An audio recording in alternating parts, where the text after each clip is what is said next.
In a divorce in Washington, one of the first things we do is what's called discovery. And that means we are discovering. We are getting all the information. We are sending out what's called interrogatories, which are just questions, and requests for production of documents, which are just that. And we are digging into all the things we need to know to be able to figure out how to divide your assets, how to figure out spousal maintenance issues, how to figure out what's community assets, what's separate, how to figure out what might be needed for parenting plan. Are there any concerns that are floating around for the family where maybe we need to get even more information, like bring an expert on? So discovery is the process of gathering information, and it is that information that we use to analyze the case and then to be able to strategize and get you into a place where either you're going into mediation or discovery can be used moving into a trial setting. When you're doing discovery in Washington, you are looking at things like your financials. And so basic things, tax returns, 401k statements, credit card statements, bank statements, mortgages, the agreement on the house, what do you still owe, those types of things. We're really trying to dig in and get total transparency on the financial side of the house.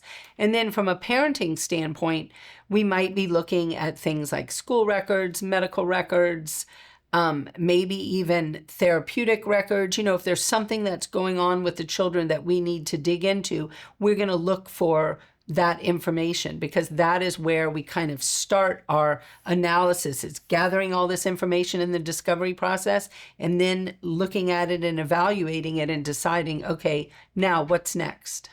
The discovery process is kind of interesting because, we can send these requests, interrogatories and requests for production, and we can be on the receiving end of those. And so when we're on the receiving end of those, we have to look to you to get answers for all those things.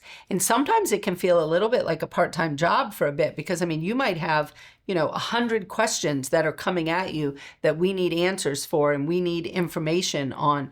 And so there are certain legal things that allow us to make objections to certain things, whether it's evidentiary or other reasons. But for the most part, discovery is broad. And so we have to be prepared to answer the questions that come to us, and we have to be prepared for the other side to answer the discovery that we send. Once we get all the discovery in our possession, and so we have the full picture, we can then take that, and one of the first things we do is we can create an asset and debt spreadsheet and really look at what is the community value, what are the separate asset value, and what might it look like to be able to divide you two in where you're living in separate homes. And we can also analyze what other experts might be needed. There might be some holes and some gaps when we get the answers from discovery. Maybe we don't have an answer on something like, whether a certain amount of money that was brought in, was it separate or community? So maybe we need an expert to do tracing on that. And by getting that discovery, that allows us to determine what experts we might need. And so we know what we need to prove to be able to win your case. That's one thing.